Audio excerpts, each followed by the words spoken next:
Ikawalong kabanata.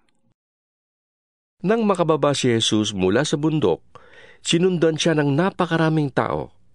Lumapit sa kanya ang isang ketongin at lumuhod sa harapan niya.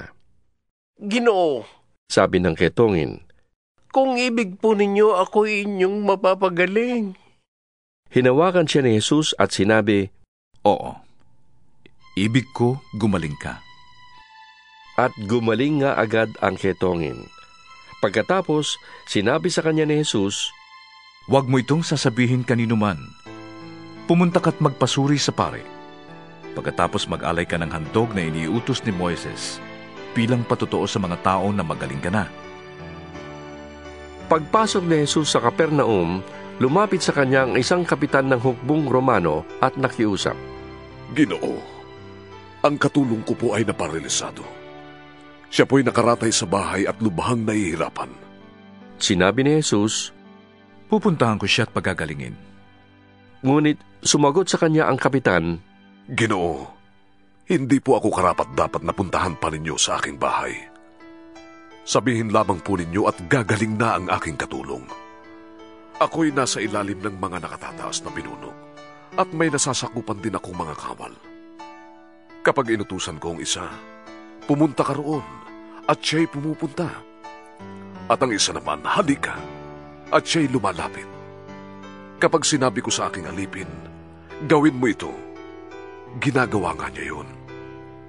Namangha si Jesus nang marinig ito at sinabi niya sa mga taong sumusunod sa kanya, Sinasabi ko sa inyo, hindi pa ako nakakita ng ganito kalaking pananampalataya maging sa buong Israel man.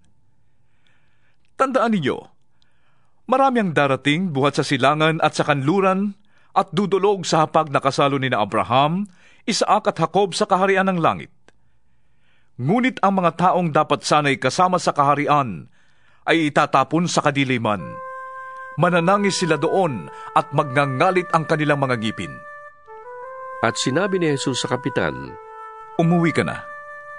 Mangyayari ang hinihiling mo ayon sa iyong pananampalataya. Noon din ay gumaling ang katulong ng kapitan. Pumunta si Jesus sa bahay ni Pedro at nakita niya roon ang biyanan nito na nakaratay at nilalagnat. Hinawakan ni Jesus ang kamay ng babae at ito'y gumaling agad, umangon at naglingkod sa kanya. Nang gabing yon, dinala kay Jesus ang maraming sinasaniban ng mga demonyo. Sa isang salita lamang ay pinalayas niya ang masasamang espiritu at pinagaling ang lahat ng may karamdaman. Ginawa niya ito upang matupad ang sinabi ni Propeta Isaias. Kinuha niya ang ating mga kahinaan. Pinagaling ang ating mga karamdaman. Nang makita ni Jesus ang maraming tao sa kanyang paligid, iniutos niya sa mga alagad na maghandang tumawid sa kabilang ibayo. Lumapit sa kanya ang isang tagapagturo ng kautusan at sinabi, Guro, sasama po ako sa inyo saan man kayo pupunta.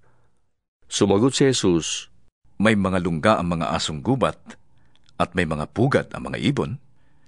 Ngunit ang anak ng tao ay wala man lamang matulugan o mapagpahingahan.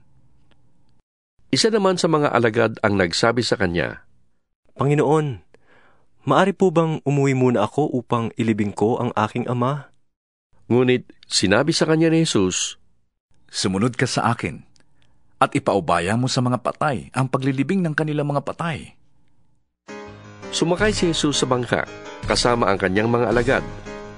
Bumugso sa lawa ang isang malakas na unos at halos matabunan ng mga alon ang bangka. Ngunit natutulog noon si Jesus, kaya't dilapitan siya ng mga alagad at ginising.